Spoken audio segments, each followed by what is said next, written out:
জিনিস সাদা হলেই যে সেটা ভালো হবে স্বাস্থ্যের জন্য সেরকম কোনো ব্যাপার নেই।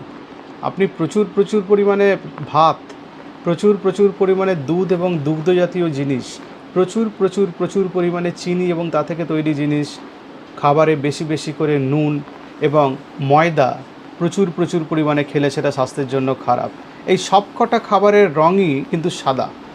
ভাত, দুগ্ধ জাতীয় জিনিস, চিনি, নুন, ময়দা, এই 5টা জিনিসই কিন্তু সাদা, কিন্তু এরা স্বাস্থ্যের জন্য ভালো না।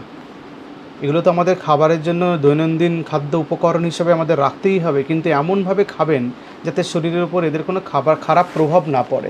ভাত খেলে অল্প খাবেন, ময়দা জাতীয় জিনিস মাঝে খাবেন, বেশিরভাগ সময় বর্জন করবেন, চিনি খাওয়ার পরিমাণ কমিয়ে দিতে হবে, নুন খাওয়ার পরিমাণ কমিয়ে দিতে হবে, এবং যে দুগ্ধ জাতীয় জিনিসে প্রচুর ফ্যাট এবং চর্বি আছে সেগুলো কম পরিমাণে খেতে হবে। সবই খাবেন কিন্তু লিমিট রেখে খেতে হবে।